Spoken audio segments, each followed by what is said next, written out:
Bonjour à toutes et tous. On va entendre encore un petit peu, quelques minutes parce on attend encore un peu plus de gens, et ensuite on démarrera, je pense d'ici 5 minutes. Donc si pendant la présentation, si jamais vous avez des questions, il y a un espace, Q&R, pour ceux qui ne sont pas habitués à Teams, là en haut à droite, vous avez le, l'onglet conversation et juste à côté un Q&R, donc n'hésitez pas à poser vos questions et puis on y répondra, à la fin ou au fur et à mesure,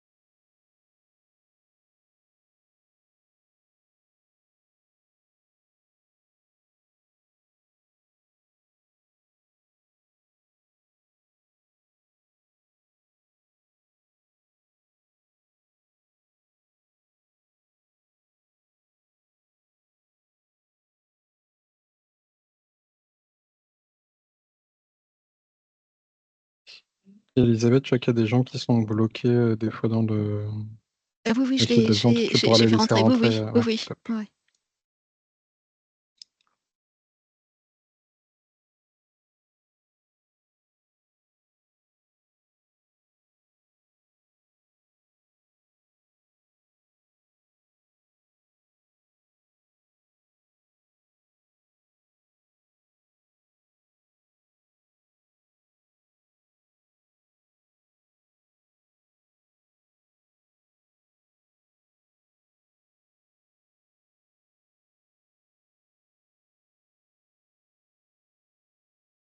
Pour ceux qui sont arrivés entre 2, on attend, quelques minutes. Il y a énormément d'écho.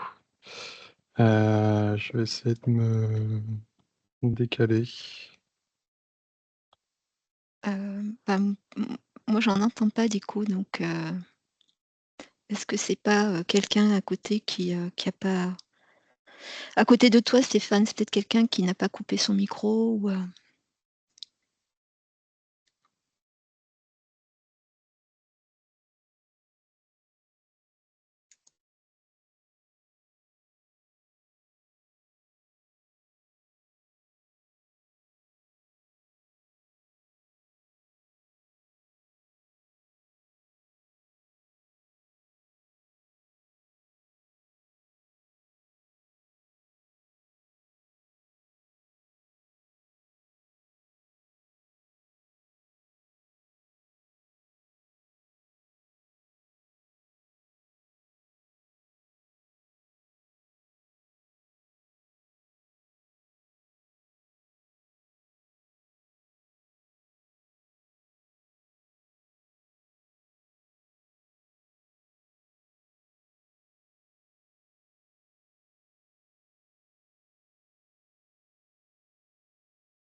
Bonjour à tous. On attend encore quelques petites minutes, voir s'il y a d'autres personnes qui se connectent et on pourra commencer.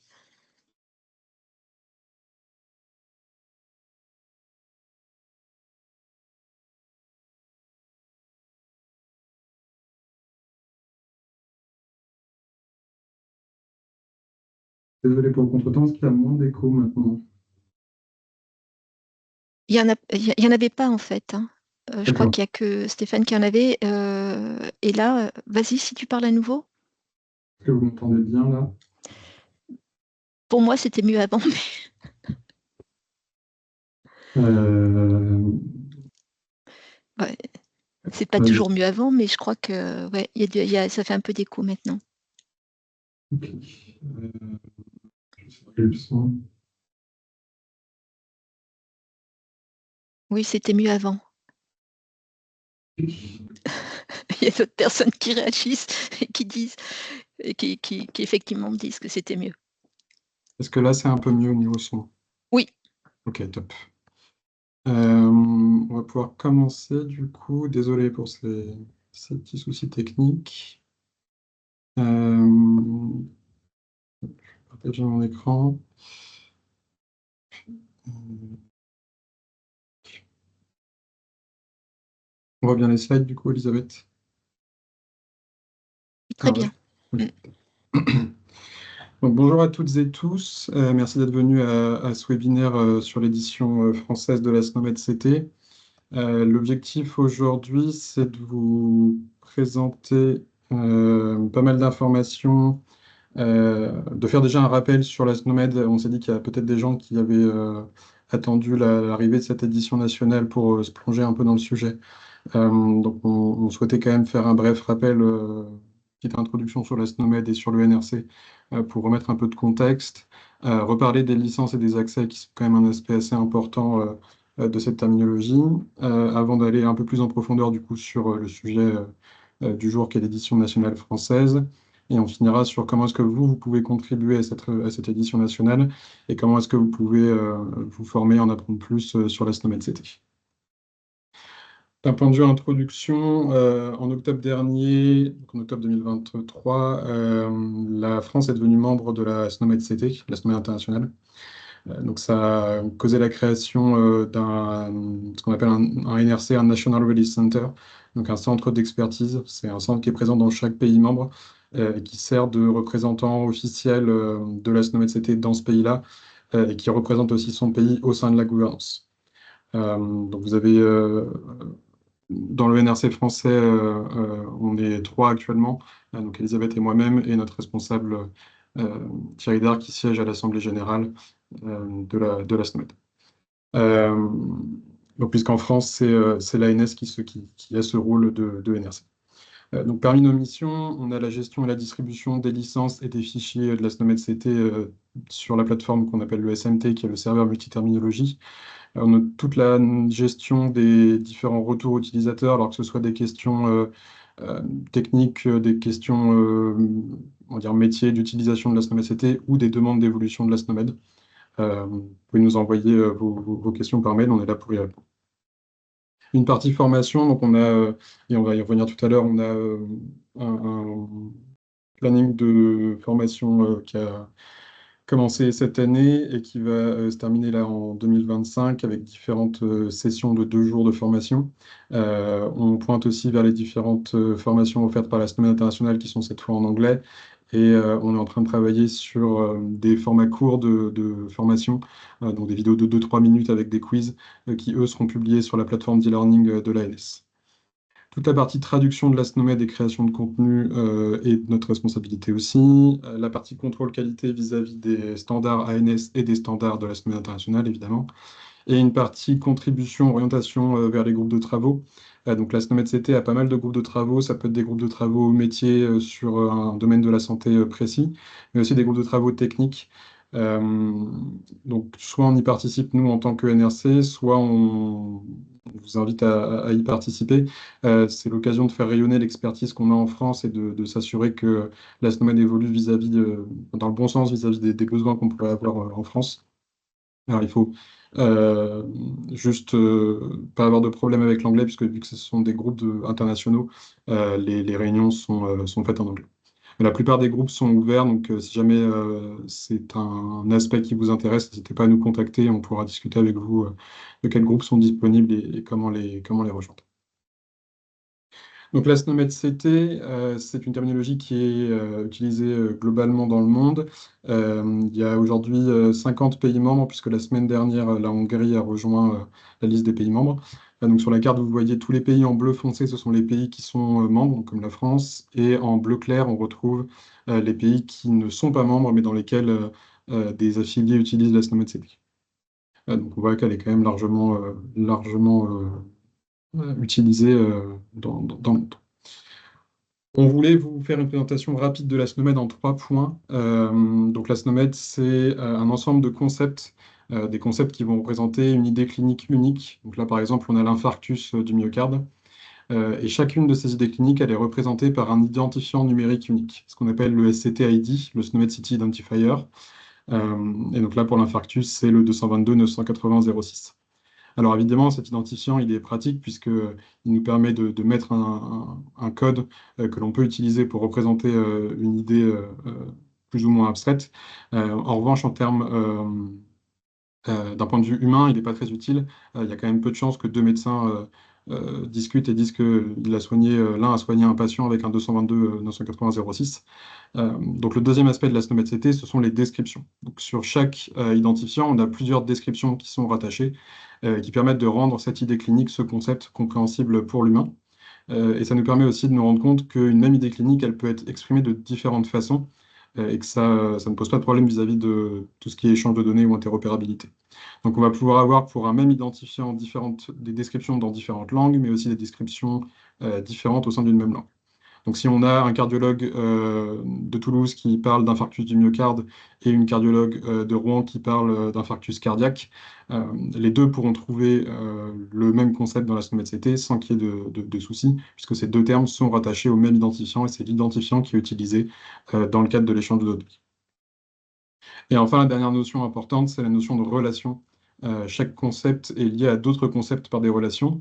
Et tout ça, ça permet de créer un espèce de réseau qui est une des forces de la SNOMED-CT vis-à-vis de l'analyse de données et de l'utilisation secondaire des données, et qui permet de rendre du coup les concepts, la définition des concepts compréhensibles par un ordinateur. Vous allez avoir des relations qu'on appelle hiérarchiques, qui vont permettre de relier un concept précis à un concept plus générique. Donc l'infarctus du myocarde, par exemple, c'est une cardiopathie ischémique, mais c'est aussi une nécrose myocardique. Et vous avez des relations non hiérarchiques qui, elles, qui participent à la définition logique du concept et qui vont permettre de lier différentes parties de la SNOMED avec une autre partie. Donc par exemple, votre infarctus, il a une morphologie associée qui est la nécrose et il est localisé dans le myocarde. Et donc la SNOMED-CT, elle permet de couvrir de nombreux domaines. Donc on a vu qu'il y avait des relations non hiérarchiques. Si on remonte des relations hiérarchiques, pardon, si on remonte tout en haut de ces hiérarchies, on va trouver ce qu'on appelle des concepts de haut niveau qui sont assez génériques, mais qui représentent un sous-domaine de la santé. Et donc la SNOMED-CT, elle permet de représenter différents sous-domaines. On vous a mis une liste qui est non exhaustive juste ici. Par contre, il ne faut pas se dire que parce qu'elle est capable de représenter plein de choses, on peut l'utiliser, elle est pertinente à utiliser partout. Il y a des cas où on a d'autres terminologies qui sont plus précises, qui sont plus en accord avec les besoins qu'on va avoir en France. Donc l'objectif, dans le cadre du CIS, en tout cas dans le cadre de l'échange de données, c'est vraiment de l'utiliser dans des domaines qui sont pertinents vis-à-vis de la SNOMED-CT, qui ne sont pas déjà standardisés via une autre terminologie. Donc aujourd'hui, dans le CISIS, on a 156 jeux de valeurs qui utilisent la SNOMED-CT, notamment sur les deux gros cas d'usage que sont l'anatomie et les micro-organismes. Donc dans l'anatomie, on a des organes, mais on a aussi des choses liées à l'anatomie, mais qui ne sont pas directement des structures corporelles, la latéralité, la topographie, ce genre de choses. Et on retrouve des jeux de valeurs vis-à-vis de l'ophtalmologie, vis-à-vis de drogues qui sont dépistées et des concepts assez génériques sur le statut ou l'état d'un patient. Si on regarde maintenant un peu plus l'aspect licence, la première question à vous poser, c'est pourquoi est-ce que vous avez besoin de la SNOMED-CT? Lorsque vous voulez savoir quelle licence il est intéressant enfin, il est nécessaire d'avoir. Si vous souhaitez juste naviguer ou effectuer des recherches dans la SNOMED-CT, Vous avez juste besoin de ce qu'on appelle la licence navigateur. Donc, c'est la petite pop-up qui apparaît sur les navigateurs de la SNOMED ou dans le SMT si jamais vous êtes non connecté et vous avez accepté aucune des autres licences. Cette licence navigateur, elle va simplement vous dire que vous pouvez naviguer dans la SNOMED, vous pouvez la rechercher à l'intérieur. Par contre, tout ce que vous allez trouver, vous ne pourrez pas l'intégrer dans un logiciel. C'est vraiment plus pour de la consultation ou de l'inspection. Si vous souhaitez utiliser ou implémenter la SNOMED CT, un alignement ou un jeu de valeurs qui utilise la SNOMED CT, dans ce cas-là, il va vous falloir une licence d'affiliation. Si vous souhaitez l'utiliser ou l'implémenter en dehors de la France, dans ce cas-là, c'est en dehors de ce qu'on pourrait appeler le, le- le- c'est en dehors de ce que nous, on est capable de gérer en tant que NRC français. Euh, vraiment, on s'occupe du territoire français. Donc, si c'est hors de France, c'est sur le MLDS. Vous avez le QR code ici à droite. Le MLDS, donc, c'est la plateforme qui permet de gérer les licences, la plateforme de la semaine internationale. Si par contre vous souhaitez l'utiliser et ou l'implémenter en France, pour l'édition internationale, donc qui est uniquement en anglais, vous avez la licence d'affiliation sur le SMT, vous avez le QR code en haut à droite. Et si vous souhaitez récupérer l'édition nationale dont on parle aujourd'hui et qui contient les traductions françaises, il vous faudra la licence d'affiliation et la licence nationale, mais qui sont au même endroit sur le SMT, et on va voir où juste après. Si vous avez besoin de l'utiliser ou de l'implémenter en France et à l'étranger, dans ce cas-là, vous, euh, il faudra récupérer une licence sur le MLDS et sur le SMT, puisqu'il n'y a pas de lien entre les deux. Si vous passez par le MLDS, un point important, c'est que vous allez recevoir une fois par an un mail qui va vous demander de détailler les différentes, le contexte, les activités que vous avez faites vis-à-vis de l'utilisation de cette SNOMED CT. Côté France, par contre, sur le SMT, ça a été automatisé. Donc, on verra tout à l'heure, lorsque vous demandez votre licence navigation, on vous demande un cas d'usage qui représente votre cas d'utilisation de la SNOMED. Et on utilise ce cas d'usage pour faire la remontée directement à la SNOMED une fois par an. Donc cette licence d'affiliation, elle est distribuée gratuitement en France. Par contre, si vous souhaitez déployer une application mobile qui utilise la SNOMED CT, là encore une fois, ça sort un peu de la juridiction, on va dire, de l'ANS. Dans le cas d'un déploiement mobile, c'est la SNOMED CT qui gère les notions de licence et les notions de frais liés à ces licences. Donc dans certains cas, il pourrait y avoir des frais liés au déploiement sur une application mobile. Et donc la SNOMED encourage les différents NRC à informer leur écosystème qu'il faut bien passer par eux et passer par cette adresse mail que vous avez ici, donc info@snomed.org, où vous aurez un peu plus d'informations sur la façon de procéder.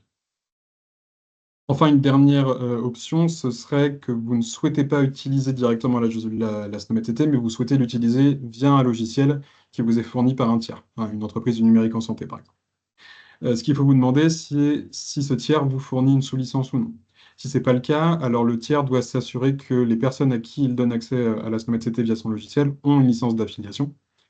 Et s'il veut éviter de s'embêter avec ça, il peut directement fournir son logiciel avec une sous-licence. Donc on a un template de sous-licence sur le site du SMT que vous pouvez télécharger et remplir. Et donc, comme lorsque vous avez un logiciel avec une licence Java qui apparaît et qu'il faut accepter, là, pareil. La sous-licence, en fait, elle assure au tiers et à l'utilisateur que tout le monde est en règle vis-à-vis de l'utilisation de la SNOMED dans cet outil-là. Un dernier point, ça concerne la traduction. Donc, la licence d'affiliation, elle ne permet pas de traduire. La traduction de la SNOMED CT, elle est réservée au NRC. Passer sur mon navigateur pour vous présenter un peu plus en détail toutes les notions qu'on vient de voir de, euh, de licence. Donc là, je suis sur le SMT. Si vous essayez d'accéder à la SNOMED CT, donc il y a le menu déroulant terminologie et concept, on va chercher la SNOMED.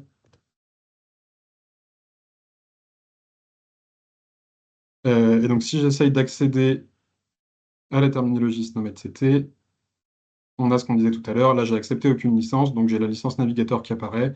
Je peux la lire et j'ai un bouton j'ai lu et j'accepte, je valide et ensuite j'aurai accès à la SNOMED CT. Là, si on clique, on valide, on va arriver sur le navigateur du SMT.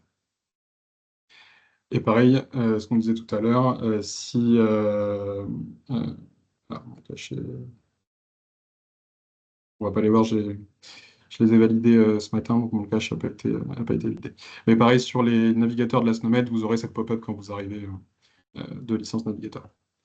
Donc, si vous souhaitez récupérer la licence d'affiliation, toujours dans le menu déroulant terminologie et concepts, vous avez une section Gérer mon espace affilié SNOMED CT. Si vous cliquez ici, vous arrivez sur cette page. Donc, on vous demande votre cas d'utilisation. Donc, c'est des cas d'utilisation assez génériques. Si vous utilisez la SNOMED en tant qu'individu pour de l'éducation, en tant qu'académique pour des prestations de soins, etc. Ensuite, vous avez la licence d'affiliation, qui est en français, que vous pouvez lire et accepter, et la licence nationale qui vous permet de télécharger l'édition nationale de la SNOMED. Et donc, une fois que vous avez accepté ces licences, euh, vous avez un numéro d'affilié qui est généré et vous aurez accès à toutes les fonctionnalités liées à la SNOMED sur le SMT. Donc, au niveau des fonctionnalités, justement, donc, comme on le disait, si vous n'avez pas de compte, si vous n'avez accepté aucune licence, vous n'aurez accès à rien. Si vous avez accepté la licence navigateur, vous aurez accès à la navigation et la recherche. Par contre, vous ne pourrez pas télécharger ou accéder à la SNOMED via les API. Pour ça, en tout cas pour l'édition nationale, il vous faudra la licence d'affiliation et la licence nationale. Et pour l'édition internationale, il vous faudra uniquement la licence d'affiliation. Un autre moyen d'accéder à la SNOMED qui n'est pas encore disponible actuellement, mais qui sera accessible au cours de l'année, c'est les API Fire du SMT. Donc elles ont été mises en place en septembre 2023. Il y a déjà plusieurs terminologies qui ont été mises dessus, des jeux de valeur du NOS et autres. Donc vous retrouvez les spécifications juste ici à gauche et un URL d'accès à droite. Donc le, le serveur qu'on utilise nous permet d'avoir des fonctionnalités qui sont spécifiques à l'utilisation de la SNOMED. Donc pour ceux qui sont un peu plus à l'aise avec le sujet, par exemple, vous pourrez utiliser des requêtes ECL ou ce genre de choses. Donc la publication de la SNOMED via ces API, elle est prévue pour 2024. Aujourd'hui, donc on a la SNOMED CT sur notre pré-prod des API Fire, et donc il reste quelques petits détails à régler, et ce sera libéré d'ici la fin de l'année. On vous tiendra au courant, évidemment, quand ce sera fait. Si on passe maintenant à l'édition nationale, donc les deux prochaines slides, on vous présente trois types d'éditions. Pour vous donner un peu de contexte sur à quoi sert l'édition nationale et comment est-ce qu'elle s'intègre dans cet écosystème SNOMED. Donc l'édition internationale, c'est celle qui était publiée tous les mois, qui est toujours publiée tous les mois sur le SMT. C'est la SNOMED CT en anglais et qui répond à des besoins internationaux. Par exemple, si vous souhaitez ajouter une partie du corps, a priori, ce ne sera pas spécifique à un pays, donc ça tombera sous le scope de l'édition internationale. Cette édition, elle est maintenue par la SNOMED internationale, elle est mise à jour par la SNOMED internationale, et les demandes de modification, elles sont gérées par le NRC. Donc si jamais vous avez une demande de modification à faire, une demande de création, vous nous contactez, nous on travaille avec vous pour s'assurer que tout est bien en ordre vis-à-vis du scope de la SNOMED, vis-à-vis des règles éditoriales. Si ce n'est pas le cas, on retravaille avec vous, et une fois que c'est bon, on envoie ça à la SNOMED. Ensuite, on a l'édition nationale qui, elle, contient le contenu international plus les traductions françaises. Et en termes de concepts, elle va nous permettre à nous de créer des concepts qui répondent à un besoin national. Donc ça fait très peu de concepts au final. Par contre, en termes de traduction, etc., c'est le NRC qui gère, puisque c'est le NRC qui s'occupe de la maintenance, de la mise à jour de cette édition nationale, et encore une fois, des demandes de modification. Chaque version de l'édition nationale, elle est dépendante d'une version de l'édition internationale. Alors, ça ne veut pas dire que pour récupérer quelque chose de fonctionnel, il va falloir que vous retraciez, vous, la dépendance et télécharger aussi la bonne version de l'édition internationale.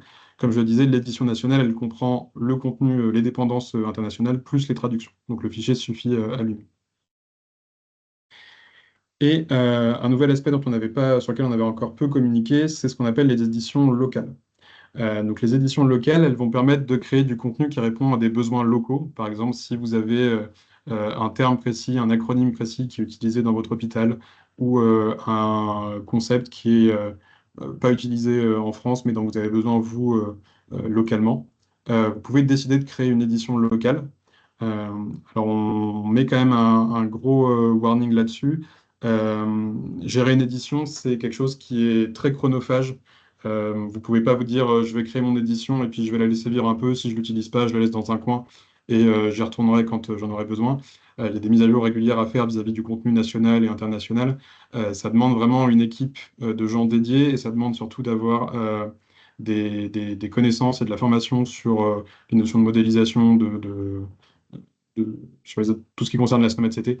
Donc ça demande du temps de formation et ça demande du temps à gérer. Pour tout ce qui est maintenance, demande de modification au sein de votre organisme et mise à jour, ce sera à vous de gérer tout ça.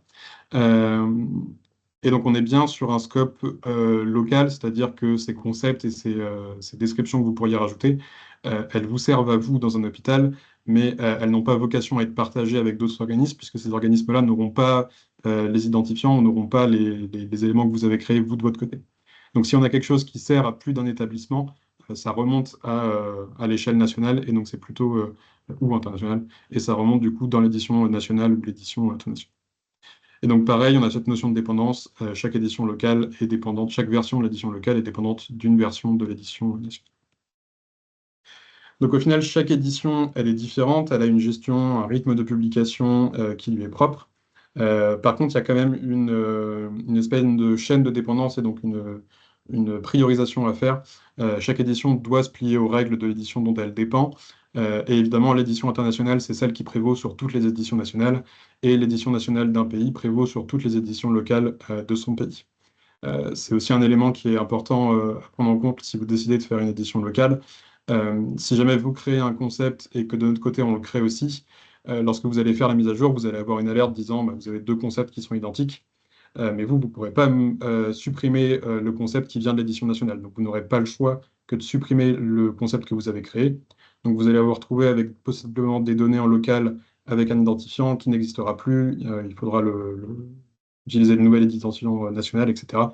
Donc on déconseille vivement quand même de vous lancer dans une édition locale sans bien avoir pris le temps de vous rendre compte de ce que ça impliquait et de ce que ça représente en termes de travail et de charge après, puisque ça peut vite être quelque chose qui devient une montagne de choses à faire. Euh, D'un point de vue de différence entre l'édition internationale et l'édition nationale, internationale, elle est publiée mensuellement par la SNOMED et ensuite c'est répercuté dans le SMT. L'édition nationale, elle est publiée de manière annuelle. Donc tous les 21 juin, vous aurez une nouvelle version de l'édition nationale. Donc la première a été publiée en juin 2024. Euh, on est sur un rythme annuel pour l'instant, mais c'est un rythme qui pourra augmenter par la suite. Au niveau des guides éditoriales, il y a uniquement le guide éditorial international qui concerne l'édition internationale. Et au niveau de l'édition nationale, nous, on respecte donc le guide éditorial international et on a créé un guide éditorial national. On vous montrera les liens tout à l'heure. Puisque si vous avez des retours à nous faire sur ce guide, on est évidemment preneur. Pour tout ce qui concerne les évolutions de concepts, donc la création de concepts, la modification d'un concept qui existe, si vos demandes concernent l'édition internationale, elles seront prises en compte et donc on les analysera et on fera les demandes. En revanche, on ne créera pas pour l'instant de concept national. Deux arguments pour ça. Le premier, c'est que c'est assez transparent de votre côté, puisque dans la plupart des cas, les concepts que vous allez vouloir créer auront une portée internationale en général. Il y a très peu de cas, a priori, où on aurait besoin d'un concept vraiment uniquement spécifique à la France et aucun autre pays. Et le deuxième point, c'est que nous, ça nous permet de nous concentrer sur la traduction dans un premier temps. Et ce qui concerne les évolutions de description, donc l'ajout d'une traduction, l'ajout d'une description en anglais ou une modification de description, là que ce soit l'édition internationale ou l'édition nationale, dans tous les cas, on les prendra en compte ces demandes. Le guide éditorial national, du coup, c'est un document qui rassemble différentes règles. Alors aujourd'hui, puisqu'on ne fait pas de création de concept, c'est surtout des règles de traduction qui sont prises en compte pour l'édition française. Donc on revient sur cette notion de respect des règles du guide éditorial international, puisque on ne peut pas avoir des règles qui vont à l'inverse de ce que recommande la SNOMED internationale. Et il va contenir donc des règles qui sont propres à l'édition nationale, mais aussi des règles qui proviennent du groupe de traduction francophone avec lequel on collabore. Donc on essaye, chaque pays membre de ce groupe francophone essaye d'utiliser le pool commun de règles. Alors parfois il y a des pays qui ne sont pas en accord et donc il y a certaines règles qui sont spécifiques. Mais dans la plupart des cas, ce sont des règles qui proviennent du groupe de traduction francophone. Dans ces règles, vous allez trouver des règles qui sont assez génériques, le temps des verbes, l'utilisation des articles, ce genre de choses, mais aussi des règles spécifiques à chacune des hiérarchies ou des sous-hiérarchies. Et donc, il est régulièrement mis à jour, on le complète, et évidemment, si vous voyez des traductions qui ne vous semblent pas correctes, si vous travaillez, vous, sur une partie de la SNOMED CT et que vous voyez qu'elle n'est pas trop traduite ou qu'il n'y a pas de règles encore de traduction, n'hésitez pas à nous faire des retours et on les remontera au groupe francophone, nous, de notre côté, ou uniquement en France si jamais les règles ne sont pas forcément pertinentes par rapport aux autres pays du groupe francophone. Mais en tout cas, n'hésitez pas à nous faire vos retours. L'objectif, c'est que la traduction elle soit la plus pertinente possible pour vous, puisque c'est vous qui allez utiliser la SNOMED CT. Donc n'hésitez pas.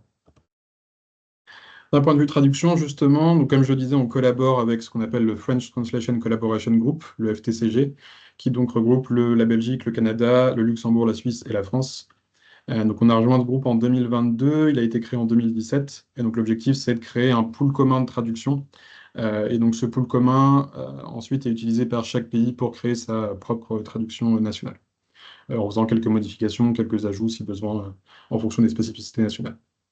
On a ensuite le Translation User Group, qui est un groupe là plutôt international et qui nous permet de régler des problématiques de traduction de manière générale, sans que ce soit spécifique à la francophonie. Donc les traductions, elles viennent majoritairement des travaux du FTCG. On a aujourd'hui 51% de couverture de traduction dans l'édition nationale de juin 2024. Donc 51% de traductions qui ont débuté en 2017. La Belgique a annoncé qu'elle visait une traduction complète d'ici 2 à 3 ans.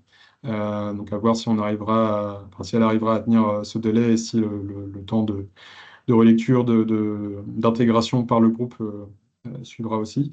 Il faut quand même se dire qu'il y a toute une partie de contrôle qualité à faire, puisque l'ANS a rejoint ce groupe en 2022 euh, avec tout le processus qu'il y avait d'intégration et de devenir un pays membre.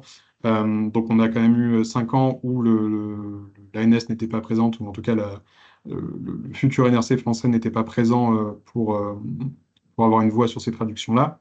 Il y a aussi des traductions qui sont très anciennes et qui ne correspondent plus aux règles éditoriales, que ce soit francophone ou international. Donc il y a pas mal de contrôle qualité à faire sur des traductions déjà existantes. Et on a aussi des traductions qui sont très centrées Belgique, Canada, donc qui sont en français, mais qui ne sont pas forcément représentatives de la façon dont les PS en France parlent. Pardon. Donc le contrôle qualité, il a déjà commencé, notamment sur la partie micro-organismes, qui, comme on le disait, est un des deux gros cas d'usage de la SNOMED en France. Et donc on est monté à 97% de traduction. Ici, vous voyez les pourcentages de couverture de traduction des 4 premières hiérarchies de la SNOMED. Le deuxième gros cas d'usage de la SNOMED en France, c'est tout ce qui concerne l'anatomie, donc les structures corporelles. On voit qu'il reste environ 30 000 concepts à traduire. C'est une hiérarchie qui est assez complexe à traduire, mais sur cette hiérarchie-là, donc il y a beaucoup de travaux en cours de la Belgique et de notre côté aussi, pour améliorer que ce soit la qualité des traductions existantes ou le pourcentage de couverture. Et donc, au fur et à mesure des différentes versions, la qualité des traductions va s'améliorer et la couverture des traductions aussi. Donc aujourd'hui, on publie une fois par an, en juin. Donc entre juin 2024 et juin 2025, évidemment, il va se passer pas mal de choses en termes d'évolution du contenu des traductions dans l'édition nationale. Ce qui est possible de votre côté, c'est d'utiliser ce qu'on appelle le Daily Browser. Elisabeth, je te laisse mettre le lien dans le chat. Donc le Daily Browser, il vous permet pour l'édition française, mais aussi pour l'édition internationale et d'autres éditions locales, d'avoir une vue sur le contenu entre différentes versions. Donc vous allez voir au fur et à mesure les modifications qui sont faites. Ça ne veut pas dire qu'elles seront toutes dans la prochaine version, puisque la partie qui a été travaillée peut être retravaillée, des changements peuvent être effectués ou annulés, etc. Mais en tout cas, vous avez quotidiennement, vous pouvez récupérer observer en tout cas les différentes évolutions du contenu. Donc si jamais vous avez des demandes d'évolution de traduction à nous faire, ça peut valoir le coup d'aller regarder dans ce Daily Browser avant là. avant de nous les envoyer, ces demandes, parce que potentiellement, il y a déjà quelqu'un qui a fait la demande, et en fait, on a déjà traité la demande. Elle n'apparaît pas dans la version de juin 2024. Par contre, si vous allez dans le Daily Browser, vous allez vous rendre compte qu'on a déjà quelque chose qui a déjà été travaillé sur cet aspect-là. Et donc, du coup, ça nous amène à toutes ces notions de contribution. Comment est-ce que vous pouvez contribuer à l'édition nationale? Donc, on a fait une petite présentation là, de ce processus de demande d'évolution. Donc, dans cette présentation-là, il est vraiment spécifique à l'édition nationale. Donc, il est vraiment porté sur des demandes d'évolution qui concernent des demandes de traduction ou de modification de traduction. Mais vous pouvez aller sur le site, enfin, sur le SMT où il y a la documentation de la SNOMED.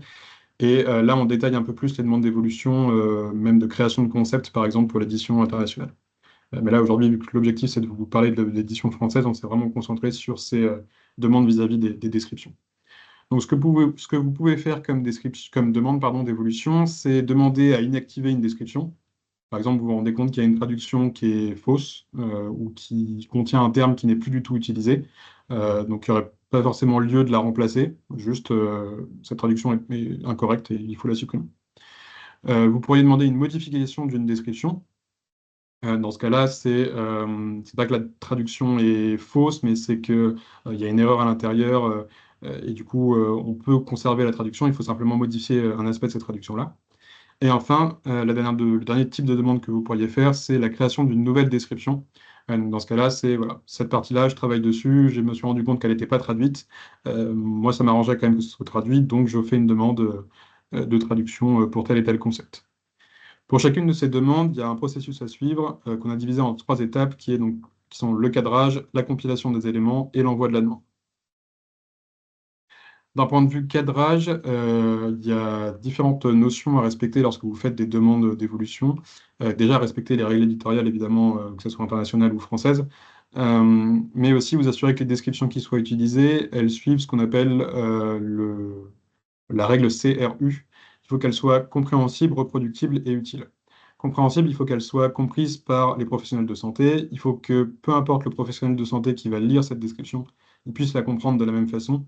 Et il faut qu'évidemment qu'elle soit applicable au domaine de la santé.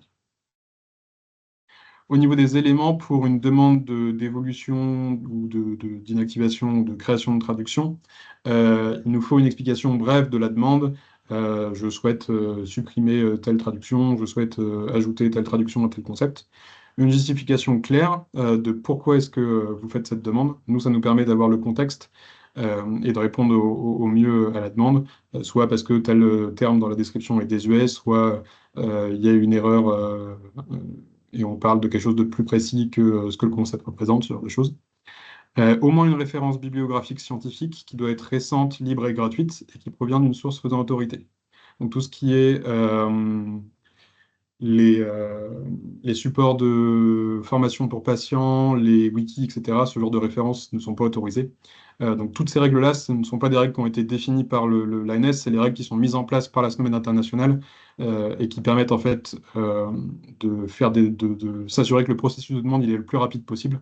Et donc on réutilise ces éléments, ces règles pour les demandes d'évolution pour que, pareil, de votre côté, les demandes soient traitées les plus rapidement possible.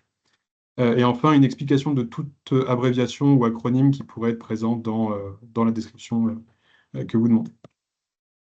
Au niveau de l'envoi de la demande, pour l'instant, les peu de demandes qu'on a eues, on les a gérées par email, mais on travaille avec la SNOMED pour avoir un accès sur ce qu'on appelle le Request Management Portal.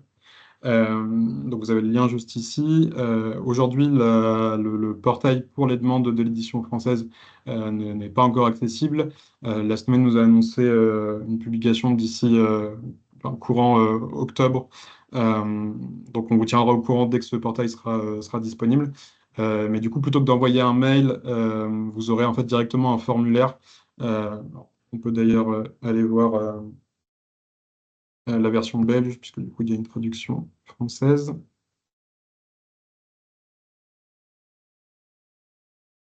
Donc, il y a un compte à créer et ensuite, vous choisissez quel type de demande vous faites. Alors, évidemment, par exemple, les ajouts de concept ne seront pas gérés dans l'édition nationale, mais voilà, si vous souhaitez ajouter une description, vous avez le résumé de votre demande, le concept qui est concerné.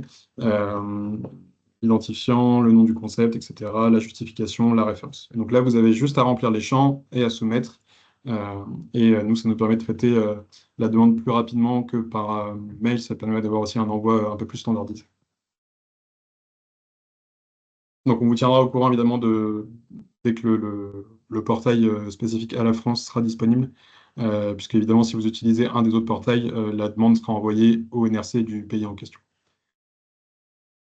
Le dernier point, c'est comment se former. On avait organisé un planning de journées de formation cette année. Il y avait 4 sessions de 2 jours. Et les cibles de ces sessions, c'était les utilisateurs finaux, donc les professionnels de santé, tout ce qui était data scientist et tout ce qui concerne l'implémentation, donc plutôt côté industriel. Et en décembre, on a une dernière cible qui est les décideurs. Donc on a eu une session en avril, une session en juin, une session en septembre. Donc cette semaine, la session de septembre. Vous avez les replays qui sont disponibles sur le site du SMT. Si jamais, donc c'était plutôt des journées de formation qui avaient vocation à servir d'introduction à la SNOMED CT. La SNOMED internationale est présente à ces formations. Donc c'est vraiment l'occasion d'avoir directement le staff de la SNOMED internationale. C'est vraiment une chance immense, donc n'hésitez pas à en profiter. Et donc, on a une nouvelle session le 5 et le 6 décembre pour les professionnels de santé et pour les décideurs.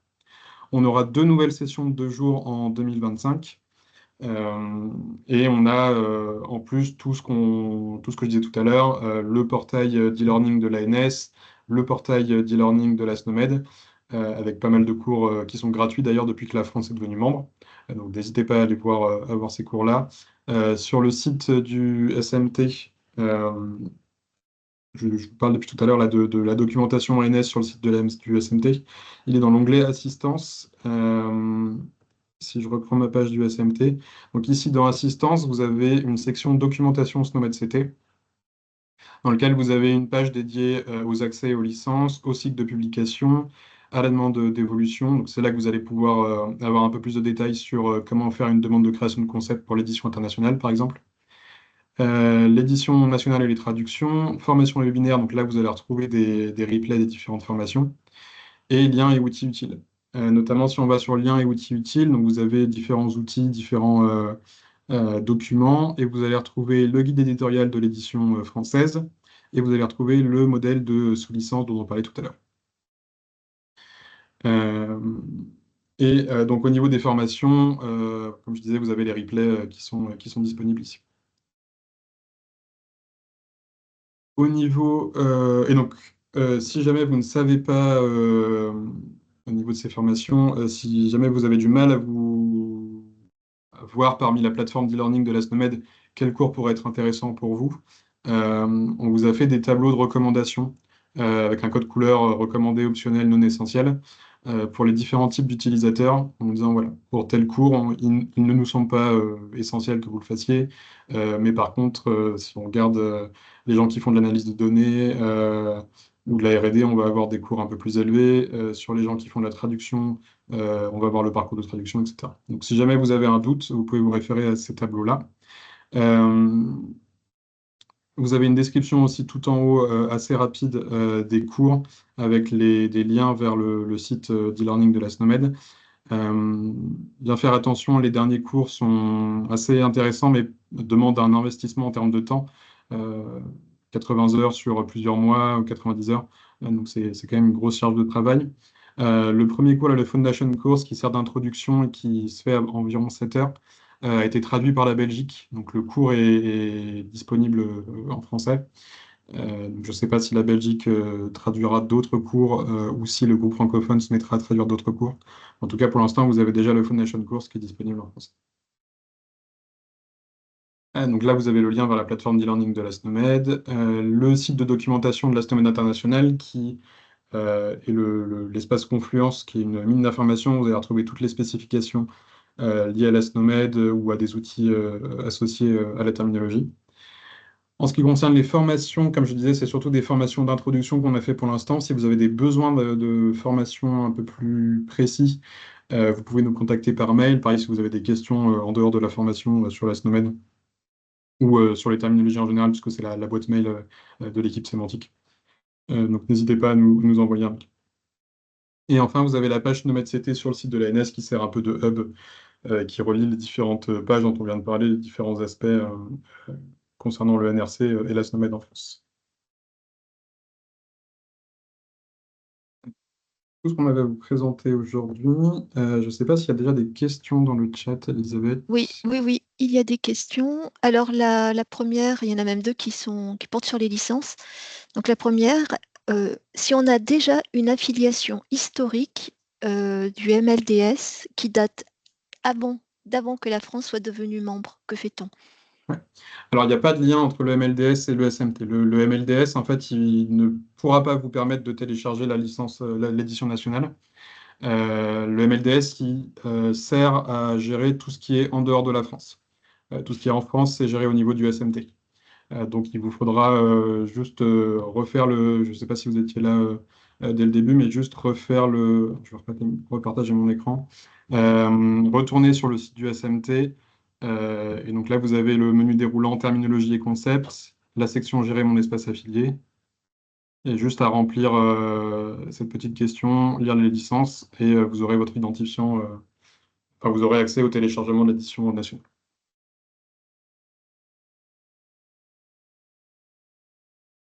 On met le lien du SMT.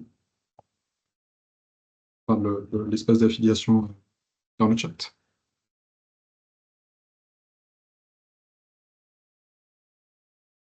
Euh, Il y a une autre question ouais, vas-y. sur alors là, c'est sur les sous-licences. Je suis donc obligée d'avoir une licence si mon logiciel interprète un code SNOMED transmis par un tiers, par exemple via HL7 et CDA. Alors, ça dépend ce que vous voulez en faire. Si c'est simplement, si vous souhaitez, après, une fois que vous avez votre code, l'afficher, etc., pour utiliser un jeu de valeur ou un code transmis, oui, il vous faudra une licence. Ouais. C'est pour affichage et filtrage. Ouais, du coup, si vous souhaitez Mm. manipuler la SNOMED, etc., il vous faudra une licence. Je vois qu'il Ensuite, y a une... ouais. Pardon, vas-y. Vas-y, vas-y, vas-y. Je vois qu'il y a une question sur les traductions manuelles ou Mm, mm. automatiques. Euh, un peu des deux, du coup, Stéphane. On a fait de la traduction semi-automatique avec un outil qui était en place côté NRC, et ensuite de la relecture. Et on a fait aussi de la traduction manuelle dans des cas où la traduction semi-automatique était pas très pertinente.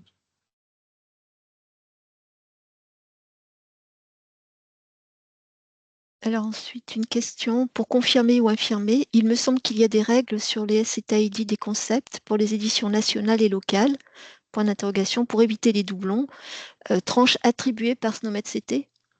Ouais, alors pour pouvoir créer des concepts, il va falloir que vous demandiez ce qu'on appelle un namespace identifier à la SNOMED. Alors, je peux essayer de vous retrouver la page du site. Ce namespace identifier, il va vous permettre de créer des... enfin, il va vous donner l'autorisation de créer des, euh, des concepts. Par contre, la gestion d'une édition locale, de toute façon, ça vient avec des outils. C'est pas possible de gérer une édition locale, je sais pas, via du Excel, etc. Il vous faut vraiment un outil dédié à la SNOMED, parce qu'il faut que vous puissiez gérer les dépendances avec l'édition nationale ou internationale. Et donc, de toute façon, ce genre d'outil, en fait, c'est ce genre d'outil qui va générer les identifiants. C'est pas vous qui allez les générer tout seul. Donc vous avez votre identifiant de namespace.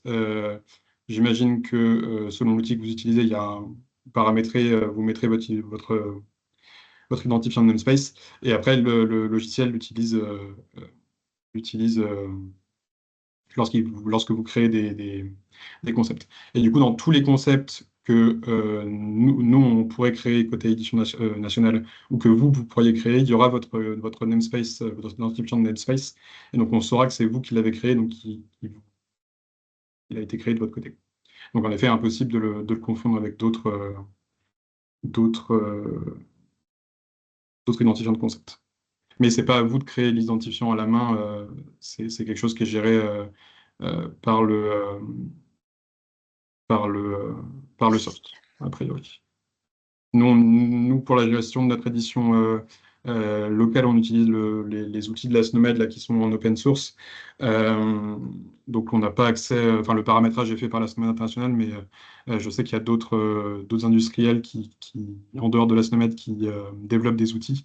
Mais j'avoue que j'ai pas plus de détails sur comment sont gérés les paramètres, mais ça, c'est à voir avec eux. Si vous souhaitez créer votre édition locale, comment ça se passe, etc. Alors, il y a une autre question sur les traductions. Donc 51% de traduction, est-ce que c'est uniquement sur les labels préférentiels ou en incluant les synonymes? Alors, non, 50% de traduction, c'est sur les concepts. C'est 50% de concepts qui contiennent des traductions françaises. Sachant que la, la règle pour un concept SNOMED, si vous créez par exemple un synonyme, euh, vous avez forcément dans une langue un terme préféré, et ensuite vous pouvez avoir des synonymes acceptables. Mais vous pouvez pas.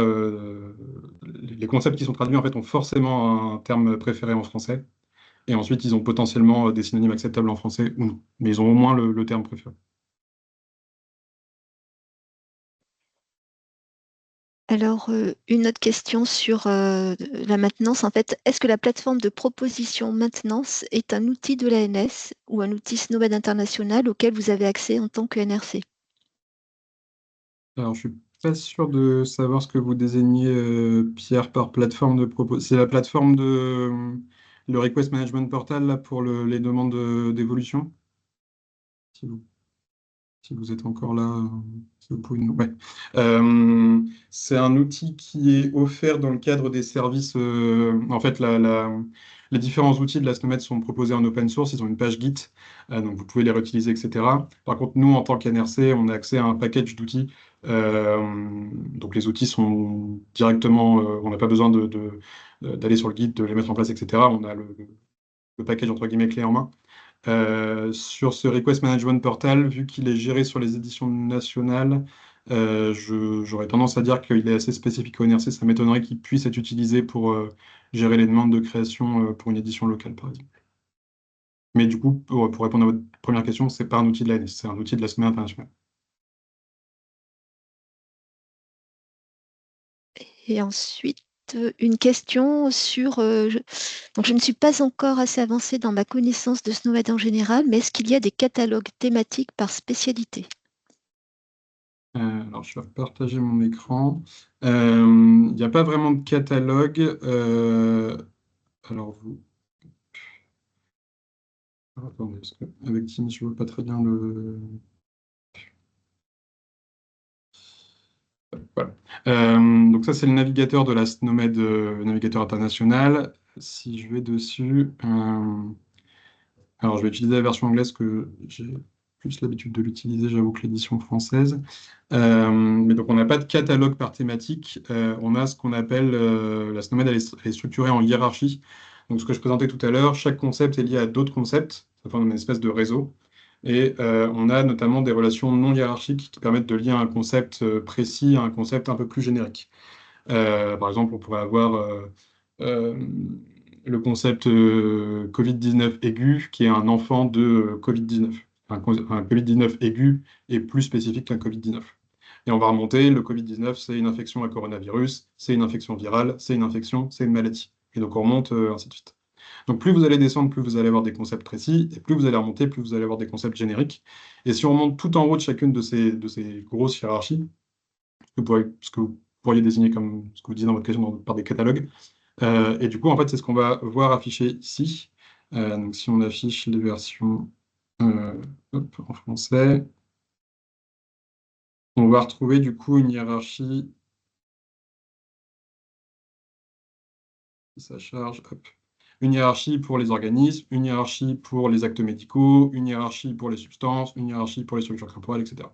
Donc il n'y a pas, si vous accédez au fichier de la stomacité, vous avez tout ça d'un coup. Après, vous pouvez rechercher dans le navigateur qui est un peu plus visuel, c'est un peu plus simple. Mais vous n'avez pas un fichier par hiérarchie. Tout est présent, tout est présent d'un coup. Mais ça divise au moins la terminologie par domaine de santé, on pourrait dire. Et les relations qu'on appelait non hiérarchiques tout à l'heure C'est des relations justement qui vont permettre de relier ces différentes hiérarchies, ce qui nous permet de passer d'une hiérarchie à une autre et de se déplacer dans le réseau sémantique. Ça tire aussi le fil en fait de l'importance de l'implémentation, parce que c'est au cours de l'implémentation et notamment d'après les spécifications qui peuvent être faites que il y a par exemple des filtres qui pourront être mis sur les concepts qui pourront être mobilisés pour coder le dossier patient. Si c'était un petit peu ce que vous aviez à l'esprit à travers votre question. Sinon, il y a une autre question. Alors, une remarque de Michel, on a parfois et même souvent des termes préférés ou usuels en français qui correspondent à une traduction littérale, en traduction littérale à un synonyme anglais. Oui, tout à fait. Alors moi, j'ai plutôt un background, j'ai fait de la microbiologie dans une ancienne vie. Quand je vous montrais tout à l'heure là, que sur la partie microbio, on a 97% de couverture, c'est typiquement justement parce que les 3% qui restent, ce sont des cas où le micro-organisme ou le groupe, on n'a pas vraiment de nom français, et en fait on utilise le nom, enfin, on utilise un terme anglais. Donc dans ces cas-là, si le terme usuel en français, ah oui, non, pardon, c'est vous parlez d'une traduction littérale à un synonyme anglais. Mm. Pardon, c'est moi qui ai mal compris la question. On n'a pas souvent C'était, des termes préférés ou usuels en français qui correspondent en traduction littérale à un synonyme en anglais. ouais, je pense que c'est plus une remarque. Ok. Mais c'est vrai parce que finalement, on n'a pas, il n'y a pas toujours beaucoup. Il peut y avoir des superpositions effectivement et la Mm. traduction. Et par contre, il y a de faux amis. C'est là où il faut faire attention. Ouais. Euh, Alors, alors, j'essaie de regarder, vas-y, si tu as d'autres questions. oui. Alors, tous les types de relations ont-ils été traduits en français? Alors, il y a des relations la petite majorité qui ont été traduites par le groupe francophone. Nous, on a commencé à retravailler ces relations-là, parce qu'il y en a certaines, les traductions ne nous satisfaisaient pas pleinement, et il y en a certaines qui n'étaient pas traduites, donc on en a profité aussi pour les compléter. Donc, dans la version de juin 2024, elles ne sont pas toutes traduites, mais dans la version de 2025, a priori, elles seront toutes traduites. Sauf Oui. ajout de la SNOMED euh, entre le freeze, etc. Mais a priori, ils seront traduites. Mais d'où l'importance, hein, comme enfin, l'expliquait Maëlle de vos retours, si vous voyez qu'il y a vraiment parce que sur les 51% traduits, comme la traduction s'est aussi étalée sur des années, il y a sûrement des traductions à revoir. On sait qu'il y en a de toute façon.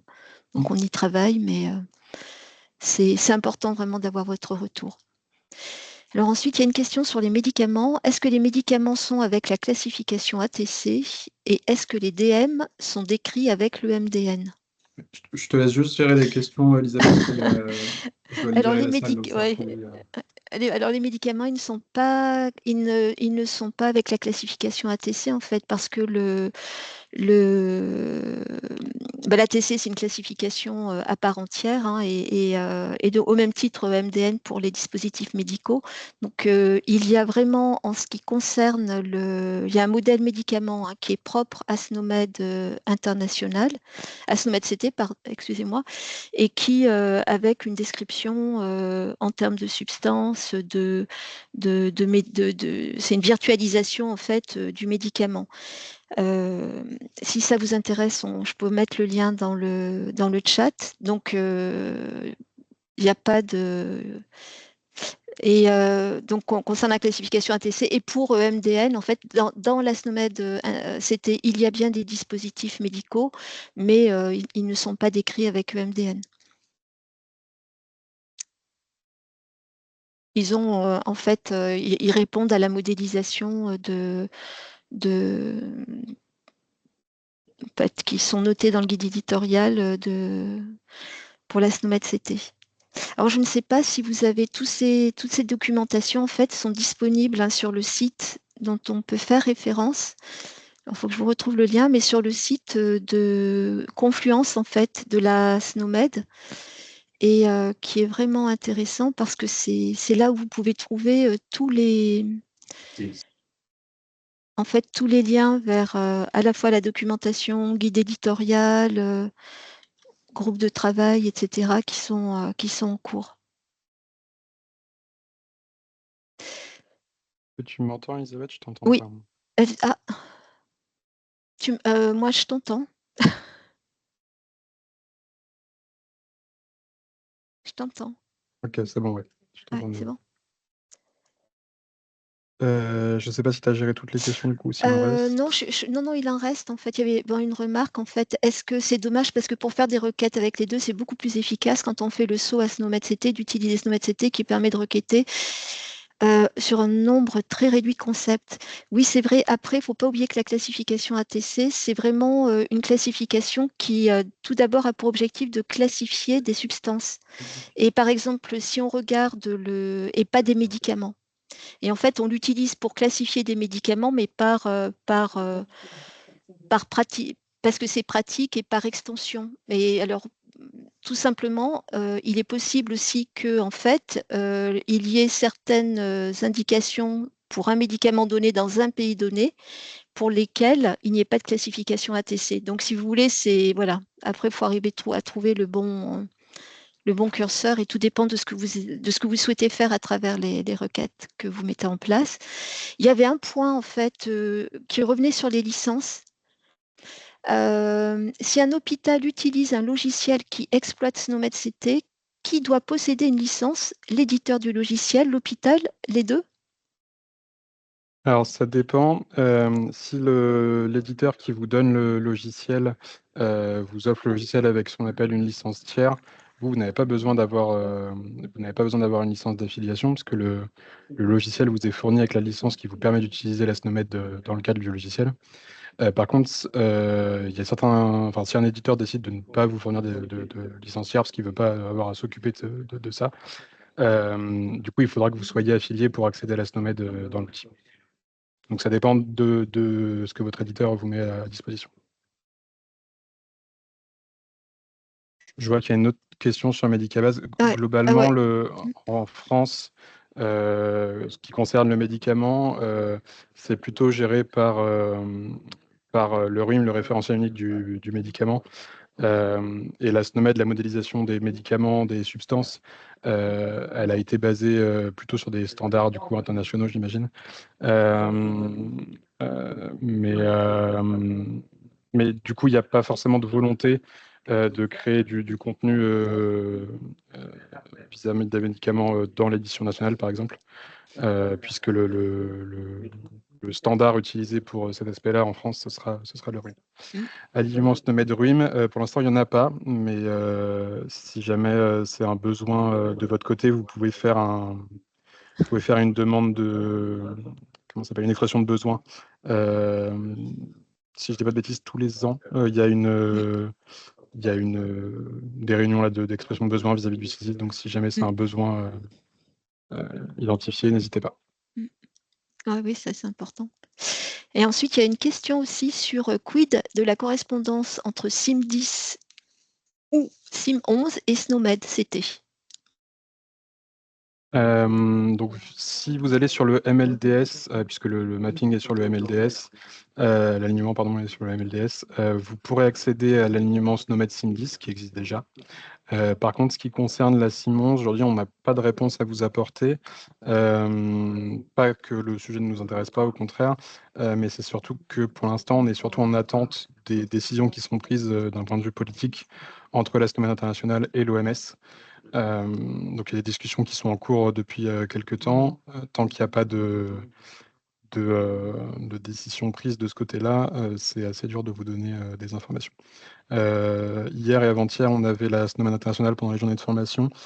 Et donc la responsable de l'équipe support à l'implémentation nous disait qu'a priori, on aurait des nouvelles lors du business meeting d'octobre auquel on participera. Donc on aura peut-être plus d'informations à vous donner, mais ça malheureusement, je peux pas vous en donner pour l'instant. Enfin, j'en avais pas, en fait, à vous donner pour l'instant. Non, mais c'est vrai que c'est un sujet Mais c'est un qui est sujet important. Ouais. important. Ouais.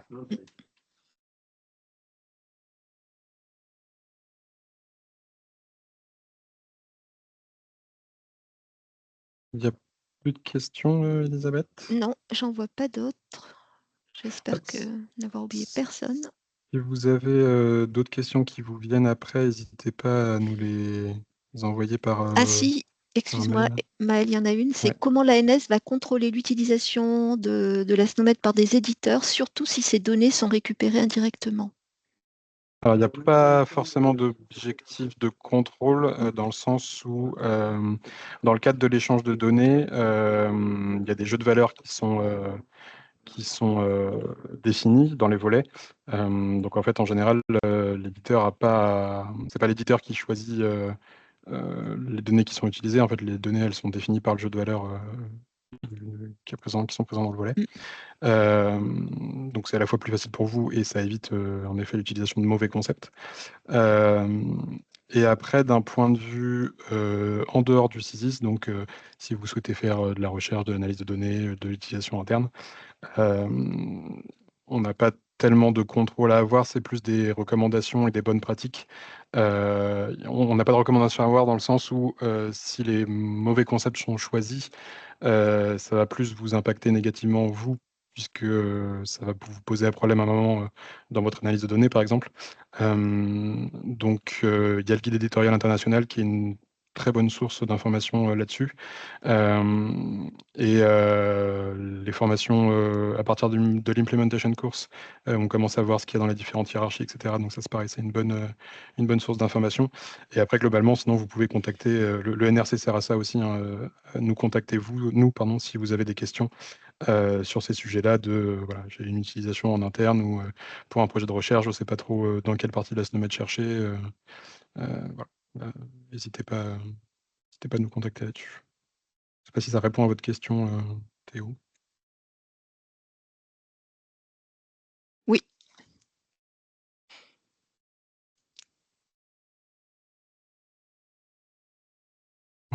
Parfait. S'il n'y a pas d'autres questions, on va pouvoir clôturer le webinaire. Le replay sera mis en ligne et on vous remercie de votre participation à ce webinaire. Et encore une fois, n'hésitez pas à nous contacter au besoin. Merci beaucoup. Merci beaucoup. Merci. Bonne fin d'après-midi. Bonne fin de journée.